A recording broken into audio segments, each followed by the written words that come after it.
kwenye mwendelezo wa ziara za Mheshimiwa Mkuu wa Mkoa ambapo tulianzia katika shehia ya Michamvi.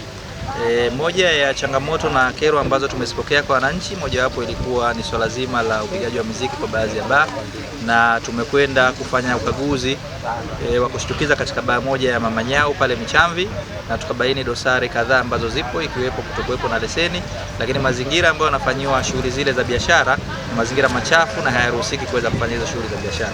Kwa hiyo pale tumefungia, lakini tukaendelea na ziara hiyo ikiwa ni muendelezo katika shehia ya Bwejudongwe, ambapo tumekuja hapa katika eneo hili la 7G, ambapo ndani yake nayo pia tukabaini baadhi ya leseni anazo zinazomruhusu kufanya shughuli za biashara, lakini baadhi ya leseni hana, zikiwepo leseni za kufanya shughuli za biashara ya vyakula ambapo ndani wanafanya humo, lakini hali kadhalika pia tumebaini uwepo wa vyumba vya kulala wageni ambavyo bado na wao hawajakatia utaratibu wa kuwa na vibali ama leseni za kuweza kuendesha hizo shughuli za biashara.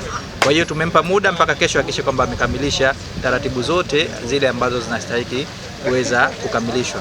Wito wetu, tunaendelea kutoa wito kwa wafanya biashara kuhakikisha kwamba wanatii na kufuata sheria kama ambavyo taratibu zinaelekeza. Kwa hiyo yote ambaye atashindwa kufuata utaratibu, basi atachukuliwa hatua kwa mujibu wa sheria. Nadhani umetuelewa, unatakiwa na leseni ya vileo, unatakiwa na leseni ya biashara ambazo nyingine mnazifanya hapa.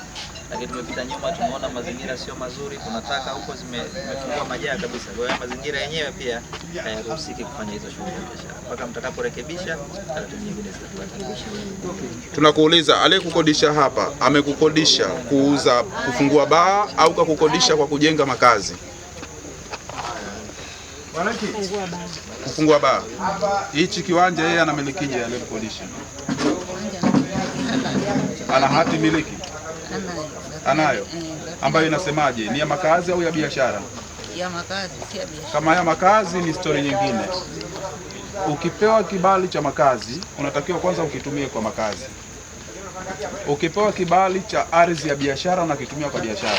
Hizi ni biashara na ndo zinawakera wananchi.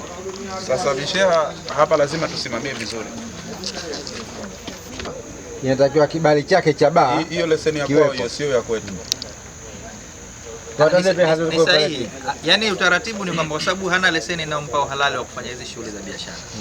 Kwa maana yake zote hazitakiwi. Kwa hiyo kwa sababu hana leseni inayomruhusu, maana yake zote hazifunction. Mpaka ipatikane ile kwanza inompa uhalali wa kufanya hii biashara ambazo alizopata. Ombi lako mama, hatuna tatizo na ombi. Sisi tunafuata utaratibu.